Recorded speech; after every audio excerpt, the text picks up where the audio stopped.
ධර්මදේශනය දේශකයාණන් වහන්සේ පූජ්‍ය හසලක සීලවිමල ස්වාමීන් වහන්සේ. නමෝ තස්ස භගවතු අරහතෝ සම්මා සම්බුද්දස්ස. නමෝ තස්ස භගවතු අරහතෝ සම්මා සම්බුද්දස්ස.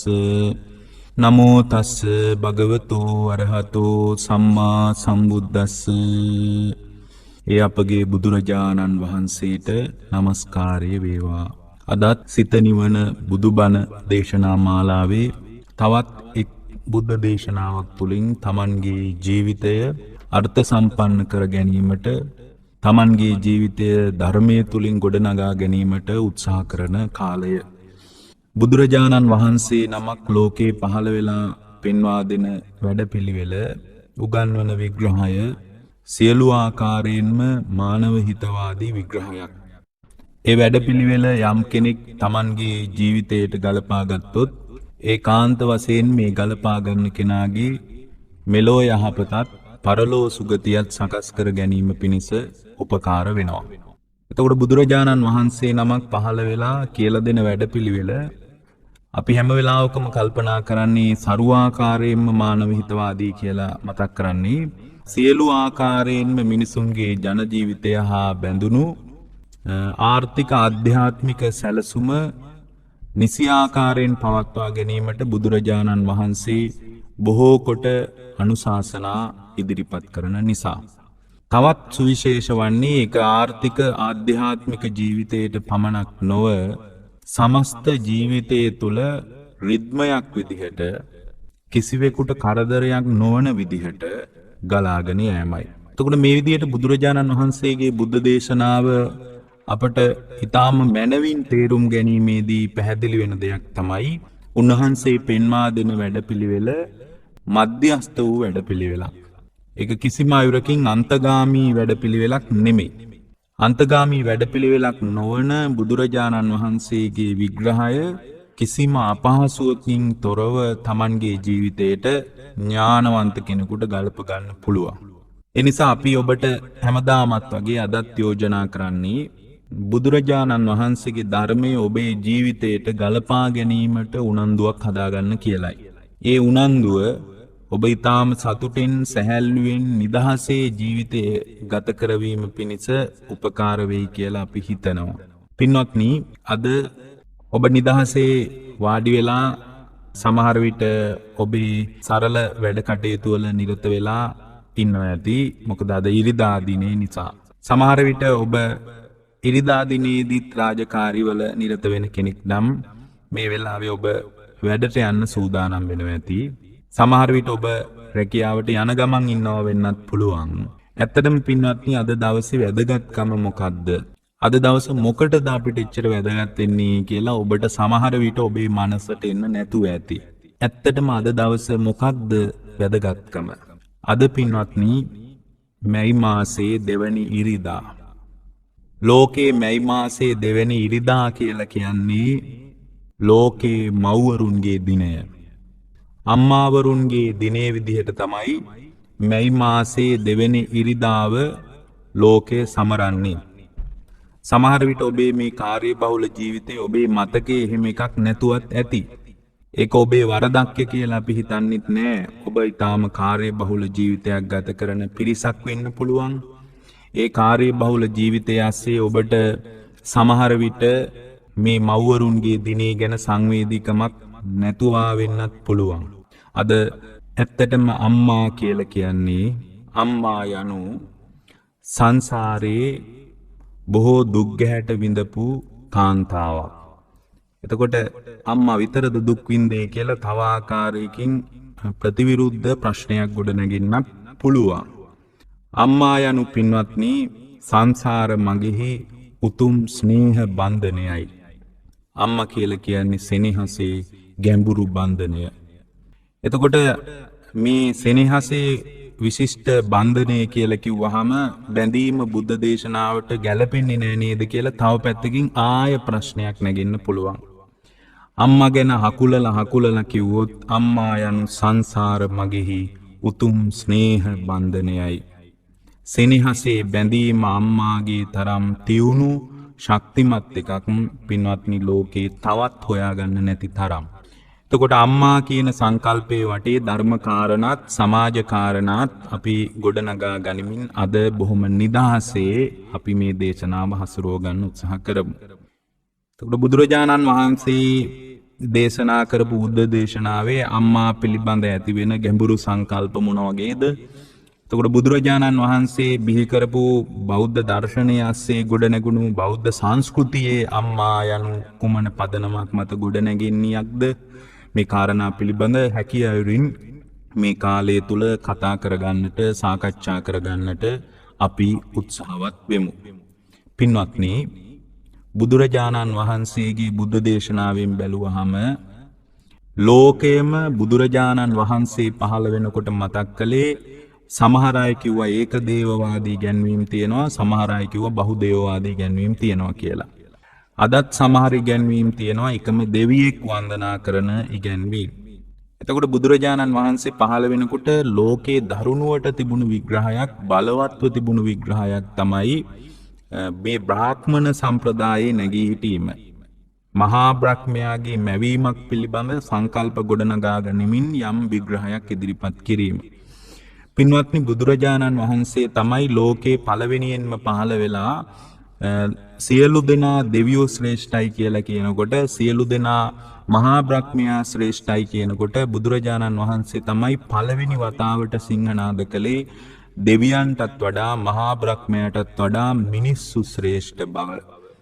ඒ ප්‍රකාශනය ඊටාම දාර්ශනික ගැඹුරු විග්‍රහයක්.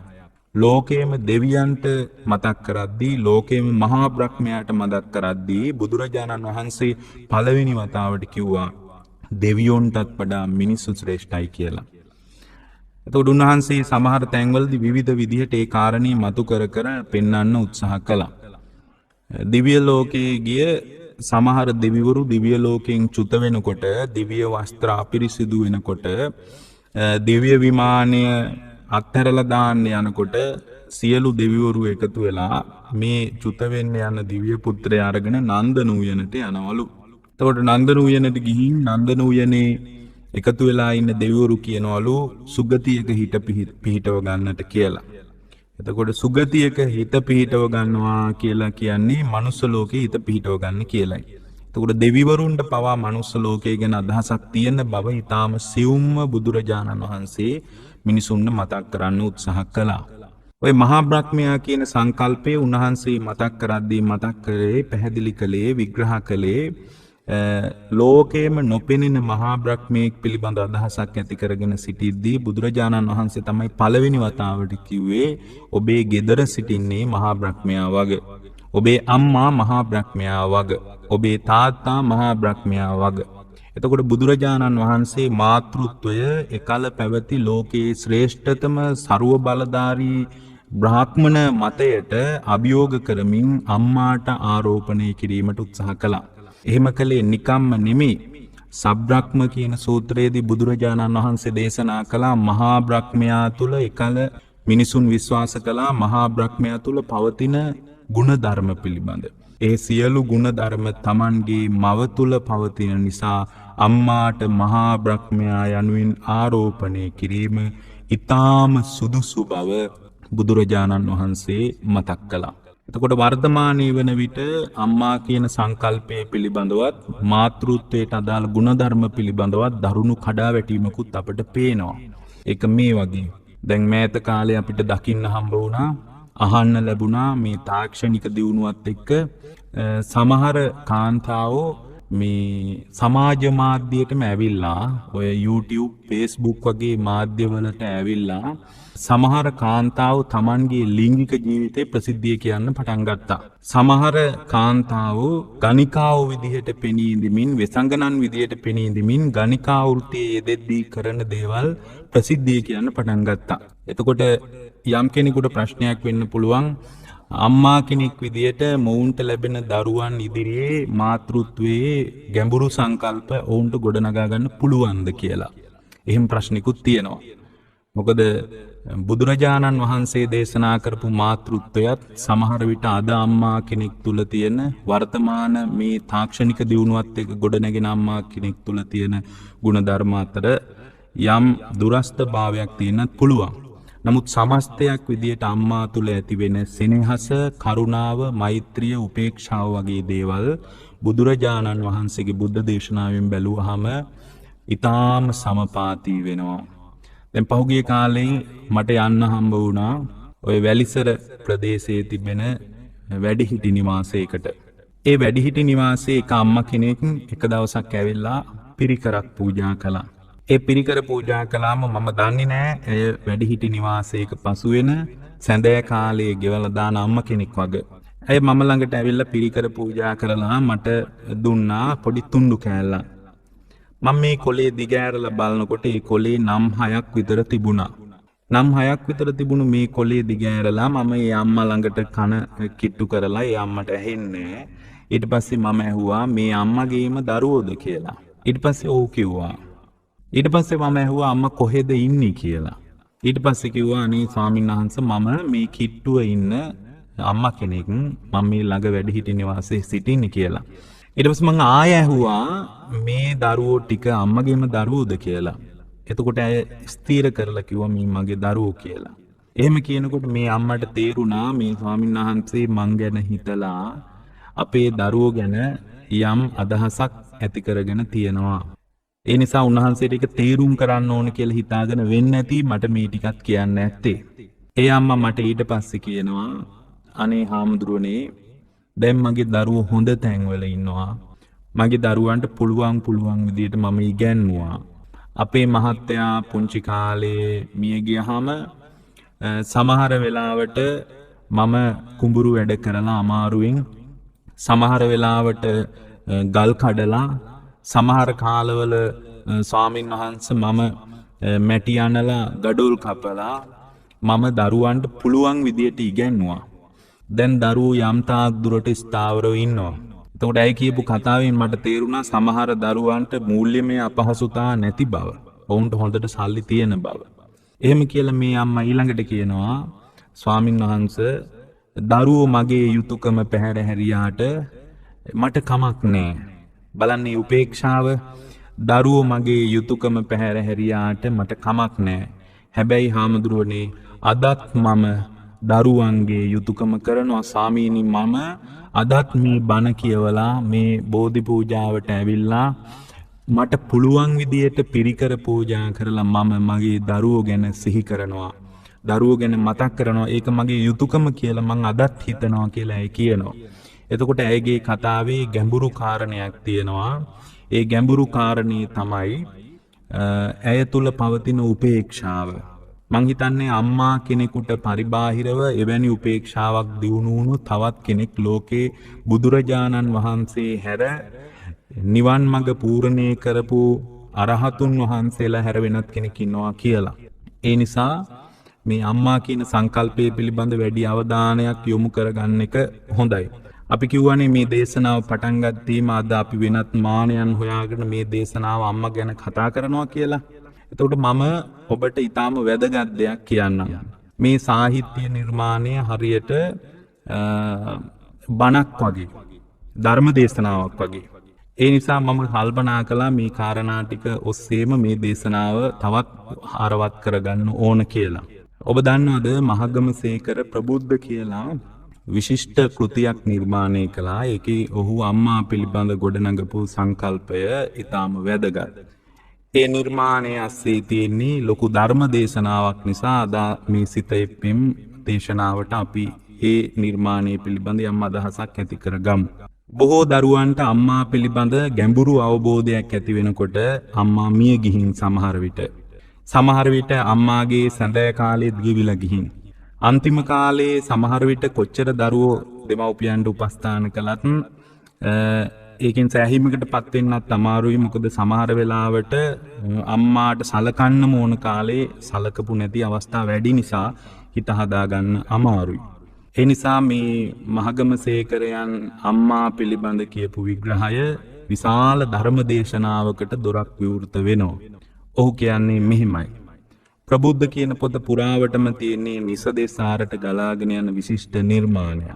එතකොට ඔහු අම්මා ගැන කියන කතාව ලංකාවේ මාතෘත්වයේ පිළිබඳ ගැඹුරු විග්‍රහයක්. ඒ වගේම ආයේ මම කියනවා ධර්ම දේශනාවක්. නැත්තම් කෙනෙකුට හිතෙන්න පුළුවන් මේ සිත නිවන බුදුබණ දේශනාව සාහිත්‍යාත්මක දේශනාවක් වුණාද කියලා. එතකොට බුදුරජාණන් වහන්සේගේ බුද්ධ දේශනාවට කොයිතරම් ගැළපීලා යනවද කියලා ඔබට තේරෙවි. ඔහු මෙහෙම කියන්නේ ඔබ ආදෙදන නිල් උඳු පියලිය බිම මත වැන්දේ ඔහු බැති සිටින්. අම්මා වැළලූ තැන මහ පොළොවට.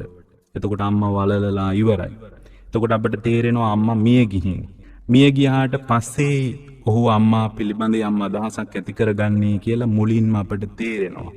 ඊට පස්සේ මහගම සේකරයන් කියනවා පිපිලා තිබුණි එතන සුදු පාටට නමක් නොමැති පුංචි මලක්.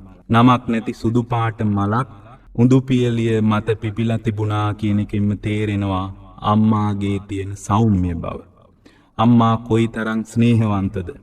අම්මාගේ උපත ඒකාන්ත වශයෙන් සුගතිගාමී වෙන්නේ නැති කියලා යම් සංකල්ප රූපයකුත් මතු කරලා තියෙනවා.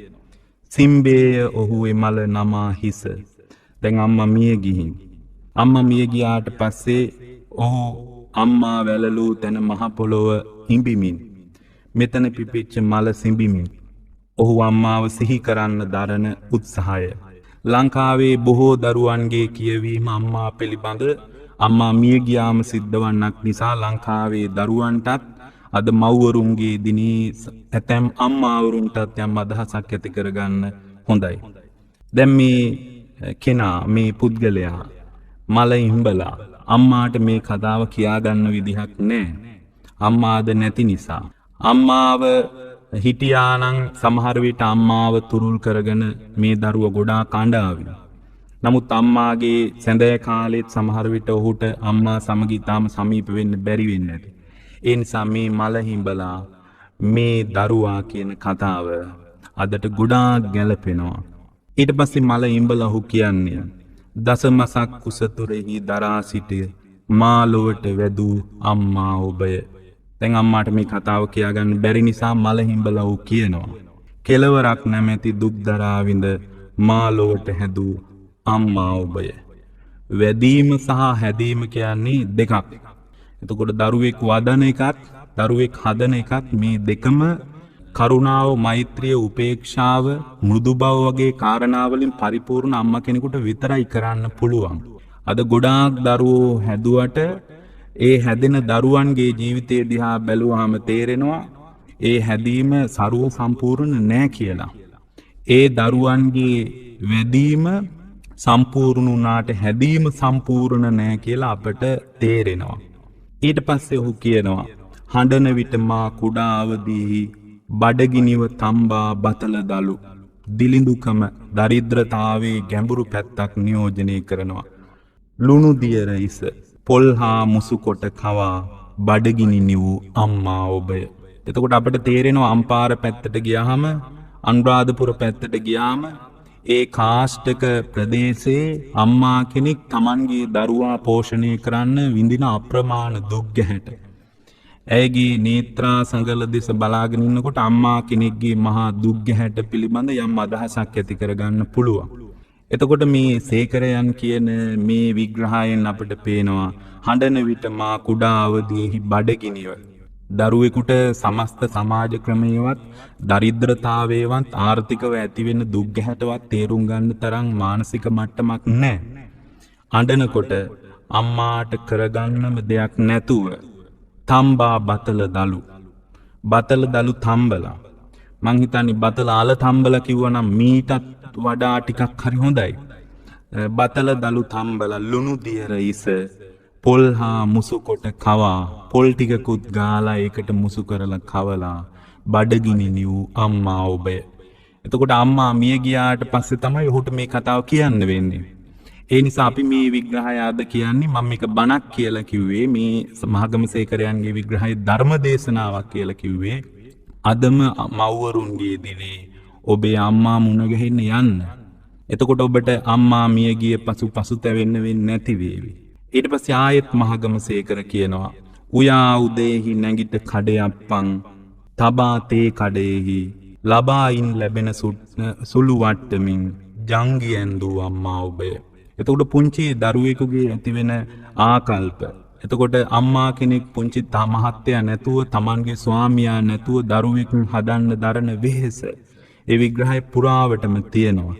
ඊට පස්සේ කියනවා ගල්වායි සෙහි තෙල් යහමින් එල්ලා කරෙහි පංචායුධය. ගැමි අම්මා කෙනෙක්ගේ හිතේ ඇතිවෙන්නේ දරුවාට තියෙන එකම රැකවරණය ගැඹුරු රැකවරණය පංචායුධය කියලා. එතකොට දරුවාට අම්මා සමීපේ නොසිටින අවස්ථාවකදී දරුවාට රැකවරණය හදන්න ගැමි විවාහාරයේ ගැමි සංස්කෘතියේ තිබුණ උපකරණය තමයි පංචායුධය. අදත් පංචායුධයක් කරේ එල්ලුවාම දරුවෙකුට ලොකු රැකවරණයක් තියනවා කියලා ලංකාවේ ජන විශ්වාසයක් තියෙනවා. සමහර විට පංචායුධයට ගන්න ආර්ථික පසුබිමකුත් තියෙන්න නැතුව ඇති මේ අම්මට. සමහර විට ඇගේ කනේ තිබුණු Tamanගේ කරාමු දෙක විකුණලා මට වඩා දරුවට රැකවරණය හදන්න ඕන කියලා පංචායුධයක් ගත් අම්මලාගේ කතන්දර අපිට ඕන තරම් අහන්න ලැබෙනවා. ගල්වා හිසෙහි තෙල් යහමින් හොඳට ඔළුවේ තෙල් ගාලා මේ ගල්වා හිසෙහි තෙල් යහමින් කියලා කිව්වේ නිකම්ම තෙල් ගෑවා කියලා නෙමෙයි.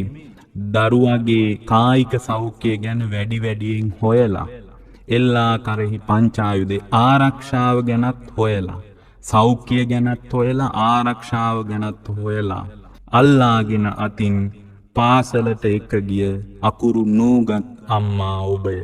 දැන් මේ මල සිඹිමින් මේ තරුණයා මේ උගත් තැනැත්තා කියන කතාව. එතකොට ආරක්ෂාවත් සාමාන්‍ය දරුවෙකුට අවශ්‍ය දේවල්. ඊට පස්සේ ආරක්ෂාවත් සෞඛ්‍ය අතින් ඊටාම පරිපූර්ණ වීමත් අධ්‍යාපනයත්. එතකොට මේ තුනම දෙන්නේ ඔහු විශේෂයෙන්ම මතු කරලා කියනවා අකුරු නූගත් අම්මා ඔබය. අම්මා අකුරු ඉගෙනගෙන නැහැ. ඇය සමහර විට අකුරු ලියන්න කියනවා දන් කෙනෙක් නෙමෙයි. හැබැයි ඇය නොලබපු ආර්ථික ආධ්‍යාත්මික වැඩපිළිවෙලක් දරුවාට සකස් කරලා දෙන්න තරම් නිහතමානී අවංක හෘද සාක්ෂියෙන්ම මතුවුණු ගුණධර්ම අම්මා කෙනෙකු තුල හැර බිරිඳක් තුලින් කිසිම ආකාරයෙන් අපේක්ෂා කරන්න බෑ. ඊට පස්සේ මේකේ අන්තිම වෙනකොට මහගමසේකරයන් කියන්නේ ඇවිද ලදු දෙනි කැලෑ බිම්වල රැගෙන විත්තුන් හිරිය පන්කොළ යොදා කුකුල් සායම් රතුහා කොළ රටාවක් බව මේ මහා විශ්වය කුඩා කල සිටම මට කියා දුන්නම්මා ඔබය. මේ විශ්වයේ රටාවක් වගේ නානාවිධ මිනිස්සු විවිධ මෝස්තරේ මිනිස්සු මුණ ගැහෙනවා. ඒ එක එක විදිහේ මිනිස්සු ඉදිරියේ අපි හැසිරෙන්න ඕන විදිහ එකම ආකෘතියක මිනිස්සු නොලැබෙන බව ගැඹුරු සංකල්පයක් තුලින් අම්මා මතු කරලා හැඟීම් දැනීම් වල කියලා දුන්නා කියන විග්‍රහය. සමහර විට අම්මාගේ රැකියාවත් පන්කොළ වලින් රටාවියනික වෙන්නේ නැති. එහෙම අම්මලා ඕන තරම් නුවර පැත්තට ගියාම හොයාගන්න පුළුවන්. එතකොට නුවර පහළ පැතිවලට යනකොට උඩදුම්බර පැතිවල පැත්තට යනකොට ඉන් තවත් පහළට යනකොට අපිට තේරෙනවා මේ පන්කොළ ගෙනල්ලා විවිධ රටා මෝස්තර වියන අකුරු නූගත් අම්මලා ඕන තරම් හොයාගන්න ඉන්නවා. හැබැයි සමහර විට ඒ අම්මලා තුල ඇතිවෙන උපේක්ෂාව කොයිතරම්ද කියනවා නම් දරුවෝ ඊටාම ඉහළ තැනක හිටියත් තවමත් ඔවුන් පන්කොළ වලින් රටා වියනවා. ඒක මං හිතන්නේ ලොකු අභාග්‍යයක්.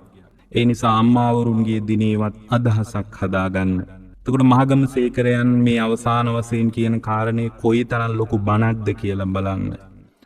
නොදත්තෙමි මම ඒ කාලේ දන්නේ නැහැ. අම්මේ ඔබේ වත කැඩපතක් බව අම්මාගේ සම්පූර්ණ වත ලොකුවට කියවන්න පුළුවන් කැඩපතක් වගේ විශාල කියවීමක් අම්මගේ රූපය. අම්මගේ ඇස්වලින් ඇතිවෙන සංවේදීතාවයේ ලොකු කියවීමක්. අම්මාගේ ඇස්වල ඇතිවෙන උපේක්ෂාව දුක කඳුල ඉදිරියේ ඇය මුහුණ දෙන විදිය දරුවාට ලොකු පාඩමක්. හැබැයි අවාසනාවකට අම්මා ජීවත් වෙලා ඉන්න කාලේ ගොඩක් දෙනෙකුට ඒක තේරෙන්නේ නැහැ. අම්මේ ඔබේ වත කැඩපතක් බව මෙකල මා සිත පිළිඹිඹු කරන ගිලී යට ගිය ඇස් කුහර තුල අම්මගේ ඇස් කුහර ගැඹුරට ගිහින් ඒ වගේ මහා බොර පාටක් තියෙනවා. වයෝවෘද පරිණත අම්මා කෙනෙක්ගේ ඇස් එහෙමයි. ඒ ඇස්වල දුක සැප සමව දරා ගැනීමේ උපේක්ෂා විහරණය බුදු කෙනෙක්ගේ වගේ දැක ගන්න පුළුවන්. ඊට පස්සේ කියනවා නොදුටුවෙමි කිසි විටක සතුටක්. ඒ ඇස්වල මම කවදාවත් සතුටක් දැකලා නැහැ. නොදුටුවෙමි කිසි විටක දුකකුත් මම දුකක් දැකලත් නැහැ. සතුට දුක අතර දෝලණය වෙන අම්මා ඒ හැම වෙලාවකම උපේක්ෂාවෙන් හිටියා. ඉවසා සමසිතින් සෑම දුක සැප ලැබුවාද ඔබ සිතෙහි සාමයක්. ඔබ ඊටාම සමාහිතව හිටියද? ඉපයුවෙමි මම මුදල් මම ගොඩක් සල්ලි හොයපු මිනිහෙක්. සමහර විට ඕට කියන්න තියෙන කතාව තමයි මේ අම්මා ඉස්සරහා කියන්නේ. මම ගොඩාක් සල්ලි හොයපු මිනිස්සෙක්.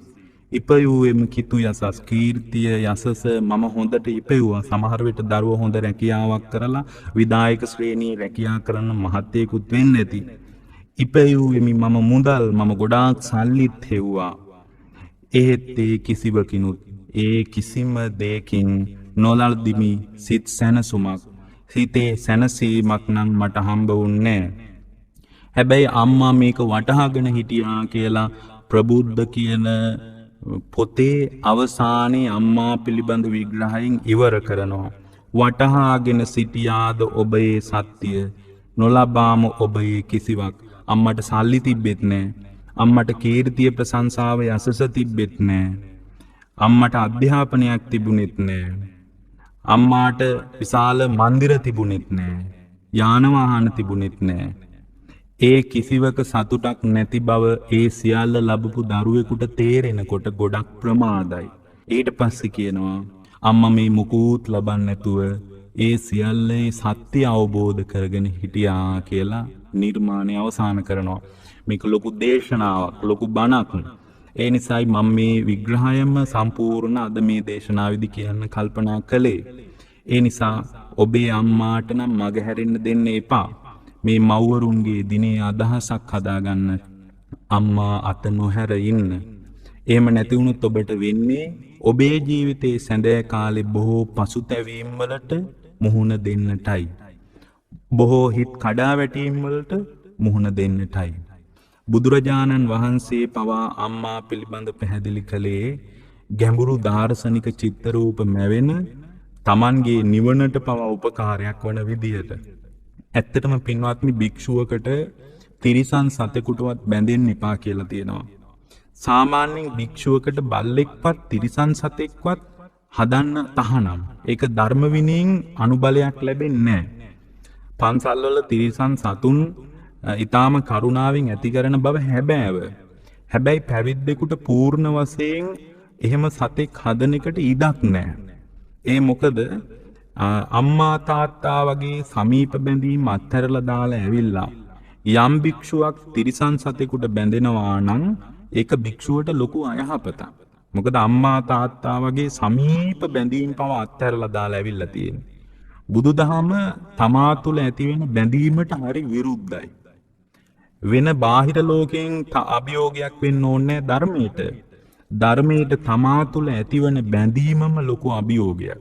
අපි මේ ධර්මයට ඇති අභියෝග ගැන කතා කරද්දී අපි කියනවා විවිධ ජාතීන් වලින් අපිට අභියෝගයක්, විවිධ ආගම් වලින් අපිට අභියෝගයක්. පින්වත්නි, මේ සියලු අභියෝග වලට වඩා භයානක වෙන්නේ තමාගේ චිත්තසංතාන අභ්‍යන්තරයේ ඇතිවෙන බැඳීමම, තෘෂ්ණාවෙන් ගැට ගැසීමම ධර්මයට ලොකු අභියෝගයක්. එතකොට එවැනි බැඳීම් අත්හැරලා දාලා පැවිදි වෙන කෙනෙකුට ආය හැරිලා අම්මා ගැන හිතන්න පවා අවස්ථාවක් බුදුරජාණන් වහන්සේ දීලා තියෙනවා. අවස්ථාව සලසලා දීලා තියෙනවා. එක්තරා ස්වාමින් වහන්සේ නමක්, මේක ජනප්‍රිය ප්‍රසිද්ධ කතාන්දරයක්. එක ස්වාමින් වහන්සේ නමක් තමන්ගේ අම්මාට ආහාර පාන නැති බව දැනගෙන දැන් උන්වහන්සේ මහාන වෙනකොට පැවිද්දට ඊටාම ප්‍රියමනාප සිතින් පැවිද්ද ඇති කරගත්තේ.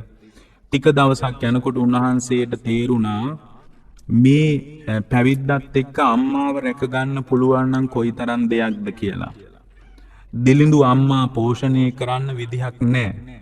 දිලිඳු අම්මා රැක බලා ගන්න විදිහක් නැහැ. දිලිඳු අම්මාට ආහාර පාන සපේ ගන්න විදිහක් නැහැ. මේ ස්වාමින් වහන්සේ කොයිතරම් මානුෂිකද කියලා බලන්න. මේ ස්වාමින් වහන්සේ කල්පනා කරනවා තමන්ගේ අම්මාට කෑම සපයන්න. තමන් පිණ්ඩපාතේ ගිහින් දෙන්නෙකුට පිණ්ඩපාතේ කරගෙන එනවා. වෙනදා එක්කෙනෙකුට පිණ්ඩපාතේ කරගෙන මේ ස්වාමීන් වහන්සේ වළඳන එකේ දැන් නිතර දෙන්නෙකුට පිණ්ඩපාතේ කරගෙන එනවා. තමන් පිණ්ඩපාතෙන් භාගයක් වළඳලා ඉතුරු භාගය පින්වත්නි අම්මාට ගිහින් දෙනවා. එක දවසක් දෙකක් නෙමෙයි, එක දිගට පින්වත්නි දෙදෙනෙක් වෙනුවෙන් පිණ්ඩපාතේ කරලා ඒකෙන් භාගයක් තමනුත් වළඳලා අනිත් භාගයේ පින්වත්නි තමන්ගේ අම්මා ඉන්න පැලට ගිහින් අම්මා වෙනුවෙන් ලබා දෙනකොට ස්වාමීන් වහන්සේලා අතර මේ පිළිබඳ පොඩි කසුකුසුවක් ඇති වුණා. ඒ කාලේ සමහර බොහෝ භික්ෂුන් වහන්සේලා නොකරන ඇතැම් කාරණා කරනකොට ඒ පිළිබඳ යම් අදහසක් භාග්‍යවතුන් වහන්සේගෙන් විමසන සම්ප්‍රදායක් තිබුණා. ඉතින් මේ හාමුදුරුවෝ අතර යම් ഘോഷාවක් ඇති වුණා. අර ස්වාමින් වහන්සේ පිණ්ඩපාතේ අරගෙන ඇවිල්ලා තමන්ගේ අම්මා වෙනුවෙන් කෑම ගිහින් දෙනවා නේද අර පැලට. භික්ෂුවකට ඒක කොයිතරම් ගැළපෙනවද නොගැළපෙනවද කියලා අපි බුදුරජාණන් වහන්සේගෙන් ගිහින් විමසලා දැනගමු කියලා මේ අම්මා මොකද කරන්නේ? මේ අම්මා වෙනුවෙන් ආහාර පාන කරන ස්වාමින් වහන්සේ පිළිබඳ මේ ස්වාමින් වහන්සේලා මොකද කරන්නේ? බුදුරජාණන් වහන්සේට ගිහින් මේ පිළිබඳ මතක් කළා. බුදුරජාණන් වහන්සේට මේ පිළිබඳ මතක් කරනකොට බුදුරජාණන් වහන්සේ ඒ ස්වාමින් වහන්සේට හරියට ප්‍රශංසා කළා. අගේ කළා. තමන්ගේ අම්මාගේ බඩගින්න දැනෙන දරුවෙක් විදිහට භික්ෂුවක් විදිහට බුදුරජාණන් වහන්සේ හරියට ප්‍රශංසා කළා. හරියට අගේ කළා පින්වත්නි. ඒ නිසා අපි හැම වෙලාවකම අදහසක් ඇති කරගන්න අවශ්‍යයි. තමන්ගේ අම්මා කියලා කියන්නේ අපි මුලින් පැහැදිලි කළා වගේ සියල්ලම ලැබීමට සුදුසු උත්තමාවියයි. බුදුරජාණන් වහන්සේ පූර්ණ වශයෙන් නිවන් මඟ වඩන්ට කැපවුණු භික්ෂුවකට පවා ඒ පිළිබඳ යම් පැනවීමක් සම්බාධකයක් ඉදිරිපත් කළේ නැහැ. ඒ තරම් බුදුරජාණන් වහන්සේ අම්මා ඉදිරියේ නම්‍යශීලී වුණා. බුදුරජාණන් වහන්සේ උන්වහන්සේගේ පහළවීමෙන් පස්සේ උන්වහන්සේ ඉපදුනාම දින කීපයකින් තමන්ගේ මව මිය යනවා. මව මිය ගියාම පින්වත්නි තමන්ගේ සුළු මව තමයි උන්වහන්සේ ගිහි කල රැකගත්තේ. ගිහි කල ආරක්ෂා කරගත්තේ. උන්වහන්සේ ආරක්ෂා කරගන්නකොට ඇය දැනගත්තා මේ ලෝකේ චක්‍රවර්ති රාජ්‍යයක ඒකාන්ත වශයෙන් මේ පුණ්‍යවන්ත කුමාරයා රජ වෙනවා. එහෙමත් නැත්නම් ඒකාන්ත වශයෙන් බුදු වෙනවා කියලා. ඒක දැනගෙන තමන්ගේ කුසෙන් වදාපු දරුවාව කිරිමව්වරුන්ට බාර දීලා. සාමාන්‍ය අම්මා කෙනෙක් කරන වැඩක්ද? තමන්ගේ කුසෙන් වදාපු දරුවාව කිරිමව්වරුන්ට කිරි දෙන්න බාර දීලා තමන්ගේ ලෙයින් ජනිත වූ කිරිපෝලා තමයි බුදු කෙනෙක් ලෝකේ ජනිත කරන්නට උපකාර කළේ. පස්සේ බුදුරජාණන් වහන්සේ ළඟට ඇවිල්ලා පැවිද්ද ඉල්ලා හිටිනවා කීප වතාවක්. ස්වාමීනි පැවිද්ද දෙන්න. උන්වහන්සේ පැවිද්ද ප්‍රතික්ෂේප කළා. කාන්තාවගේ පැවිද්දේ බොහෝ ප්‍රශ්න මතුවෙන නිසා ප්‍රතික්ෂේප කළා. අවසානයේ 500ක් පිරිස සමග පින්වත්නි විශාල දුර බැහැරක් පයින්ම ඇවිදගෙන ඇවිල්ලා විහාරයට කිට්ටු වෙලා ඒ වෙහෙස කර ගමන නිමා කරලා පයින්ම ආවේ ඕනෑම දුකක් දරා ගන්න තරම් කායික ශක්තියක් සහ මානසික ශක්තියක් තියෙන බව හඟවන්නටයි. ඊටාම සිව්මැලිව රාජමාලිගාවේ ආහාර වළඳමින් හිටපු සිව්මැලි ස්ත්‍රියකට ගොරෝසු නිවන් මගේ වැඩපිළිවෙල අනුගමනය කරන්න පුළුවන් කියලා හඟවන්නටයි. ආවහම මේ විදිහට පිරිස පිරිවරාගෙන ආනන්ද ස්වාමින් වහන්සේට මතක් කරලා ආනන්ද ස්වාමින් වහන්සේ තමයි අම්මා ගැන සිහි කරන්නේ. ස්වාමීනි ඔබ වහන්සේට කිරි දුන්න කිරිමව නේද? ඔබ වහන්සේ වෙනුවෙන් කැප වුණා වූ මාතෘත්වය නේද? තමන්ගේ දරුවා අයින් කරලා තමන්ගේ කුසින් උපන් කිරිපෙවූ මව නේද කියලා කියනකොට බුදුරජාණන් වහන්සේ මාතෘත්වය ගැන හිතලා විතරයි පින්වත්නි කාන්තාවන්ගේ පැවිද්දට අදාළ විනය පැනවීම මතක් කරලා පිළිගත යුතු ධර්ම කාරණා සිහි කරලා ආනන්ද ස්වාමීන් වහන්සේ අතේ යවන්නේ. උන්වහන්සේට අදහසක් නොතිබුණා නෙමෙයි. උන්වහන්සේ අවසානයේ කිව්වා ආනන්ද මේ මාගමගේ පැවිද්දත් එක්ක බුද්ධ ශාසනයේ ආයුෂ 10000ක් පවතිනවා නම් ඒක 5000කින් අඩු වුණා කියලා. කාන්තාවන්ගේ පැවිද්ද යම් තාක් දුරට ශාසනයේ පැවැත්මට අභියෝගයක් කියලා බුදුරජාණන් වහන්සේ විශ්වාස කළා. හැබැයි කිරිපෙවූ මාතෘත්වයේ සලකලා තමන්ව රැක බලාගත් ස්ත්‍රීත්වයේ සලකලා මේ ලෝකේ ලබන්න පුළුවන් ඉහළම තත්ත්වය වූ සදාකාලිකව නිවීම එසේත් නැත්නම් අරහත්ත්වයේ සාක්ෂාත් කරගන්න පවා අවස්ථාව සදා දුන්නේ සකස් කර දුන්නේ අපගේ ශාස්ත්‍රූන් වහන්සේ. කුමක් නිසාද? අම්මාට කරන සැලකිල්ලක් විදියට. දැන් සමහර උදවිය කියනවා බුදුවරුන්ට එහෙම විශේෂ හැඟීමක් නැහැ කියලා. බුදුවරු විශේෂ අදහස් ඇති කරගත් අවස්ථා කීපයක් ධර්මයෙන් හොයා ගන්න පුළුවන්. බුදුරජාණන් වහන්සේලා සමහර පිරිස් වෙනුවෙන් විශේෂ හැඟීම් ඇති කරගෙන තියෙනවා. දැන් උදාහරණයක් විදියට අපට හොඳ අවස්ථා ගණනාවක් ධර්මයෙන් හොයලා තේරුම් කරගන්න පුළුවන්. සමහර වෙලාවට සීවලී මාතාව දරුවා බිහි කළාම ඒ වෙනුවෙන් මහා මොග්ගල්ලාන මහරහතන් වහන්සේගේ දානේ නතර කරලා ඒ වෙනුවෙන් එදා පිණ්ඩපාතේ වඩිනවා.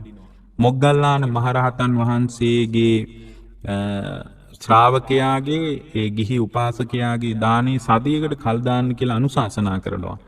එතකොට බුදුරජාණන් වහන්සේටත් විශේෂ අදහස් ඇති වුණු අවස්ථා තියෙනවා. සාරිපුත්ත මුගලන් ආනන්ද නන්ද වගේ ළඟින්ම සමීපව හිටිය මහරහත් ස්වාමීන් වහන්සේලා මාර්ගඵලලාභී ස්වාමීන් වහන්සේලා ළඟින් ඇසුරු කරද්දී බුදුරජාණන් වහන්සේගේ සුගත චීවරය හුවමාරු කරගත්තේ මහා කස්සප මහරහතන් වහන්සේ සමග විතරයි. එතකොට මහා කස්සප මහරහතන් වහන්සේ සම්බන්ධ විශේෂ අදහසක් බුදුරජාණන් වහන්සේට තිබිලා තියෙනවා. පින්වත්නි, මේ මාතෘත්වයේ පිළිබඳ විශේෂ අදහසක් බුදුරජාණන් වහන්සේ තුල පැවතුණා. ඒක ඊටාම සුවිශේෂ අදහසක්. ඒකයි තමන්ට කිරිපෙවූ අම්මා වෙනුවෙන් නිවන් මඟ පූර්ණේ කරන්න සදාකාලිකවම නිවිල යන අවස්ථාව හදලා දෙන්න ඕන කියලා බුදුරජාණන් වහන්සේ මතක් කළේ, පෙන්වා දුන්නේ, ඒ අයට පැවිද්දට අවස්ථාව දුන්නේ. ඒ වගේම පින්වත්නි, ඔය මහා ප්‍රජාපති ගෞතමී රහතන් මෙහෙණිය පිරිනිවන් පාන්න බුදුරජාණන් වහන්සේ ළඟට ඇවිල්ලා ඉල්ලනකොට ඒක හරිම අනුවේදනීයයි. උන්වහන්සේ ගැන ලස්සන විස්තරයක් කරලා තමයි ඇය පිරිනිවන් පාන්නේ. ඇය මතක් කරනවා බුදුරජාණන් වහන්සේ ළඟ පත්කඩේ දාලා සිවුර ඒකාංශ කරලා බුදුරජාණන් වහන්සේට වන්දනා කරලා කියනවා, ස්වාමීනි, 1,40,000ක් විතර කිරිමව්වරු පිරිවරාගෙන ඉද්දී ඔබ වහන්සේ මාව දැකලා ඈතින් මාව දැක්කහම ඔබ වහන්සේ දුවගෙන මාව හොයාගෙන එනවා. මාව හොයාගෙන ඇවිල්ලා මාව අඳුනගෙන විශාල පිරිසක් මැදින් මාව තුරුල් කරගන්නවා.